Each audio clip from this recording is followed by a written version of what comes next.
মাছ মাংস ছাড়া কোনো কিছু মনের মতো রান্না করলে খেতে কিন্তু ভালো লাগে।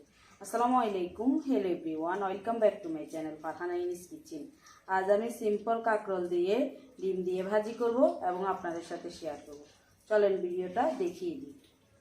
এখানে 500 গ্রাম কাঁকরোল নিয়েছি। কাঁকরোলগুলোকে গোল গোল করে চাকা চাকা করে কেটে নিয়েছি। একবার পাতলাও করে কাটে নিয়ে আবার একবারে মোটাও করে নিয়ে ধুয়ে পরিষ্কার করে পানি ঝরিয়ে নিয়েছি। একটা ডিম নিয়েছি। এখন চুলার পাশে চলে যাব। ফ্রাই প্যানটা গরম হয়ে গিয়েছে। এখানে হাফ কাপ রেগুলার তেল দিয়ে দিব। চুলার হিটটা মিডিয়াম লো হিটে দিয়েছি। যে কাঁকরোলগুলা কেটে রেখেছি দিয়ে দিচ্ছি। তেলগুলো কিন্তু গরম হয়ে গিয়েছে। কাঁকরোলগুলো দিয়ে দিচ্ছি। কাঁকরোলগুলো দেওয়ার পর আধা টিস্পুন লবণ দিয়ে দিচ্ছি। আস্তে আস্তে লবণ আর কাঁকরোল মিক্স করে দিব। কাঁকরোল আর লবণ মিক্স করার পর আধা টিস্পুন হলুদের গুঁড়া দিয়ে দিচ্ছি।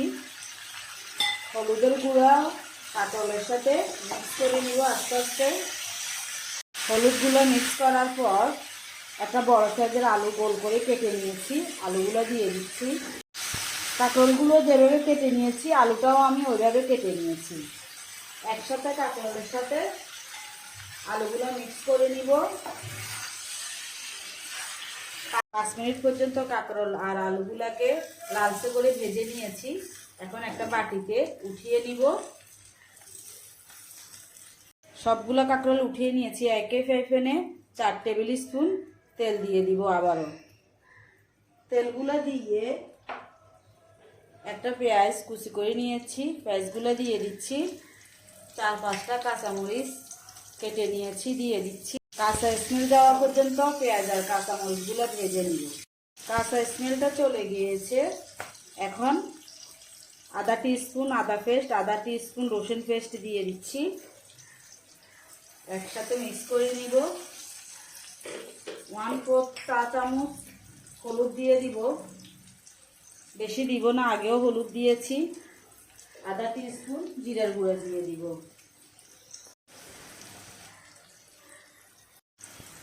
1/4 চা চামচ মরিচের গুঁড়া দিয়ে দিচ্ছি। লবণটা বুঝে দিতে হবে। কাঁকরোলের সাথেও লবণ দিয়েছি। একসাথে মিক্স করে 2 থেকে 3 মিনিট অপেক্ষা করব। 2-3 মিনিট পর পেঁয়াজগুলা এক সাইডে রেখে মাছ বরাবর যে ডিমটা ফেটিয়ে রেখেছি ডিমটা দিয়ে দিচ্ছি। ডিমটা দিয়ে ডিমের উপরে হালকা একটু লবণ দিয়ে দিব।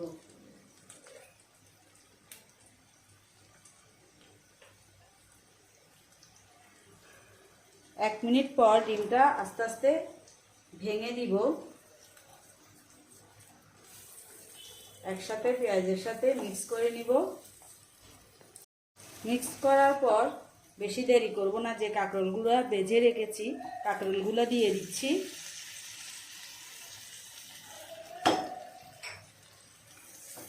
একসাথে আবারও কাঁকরোল ডিম মিক্স করে নিচ্ছি।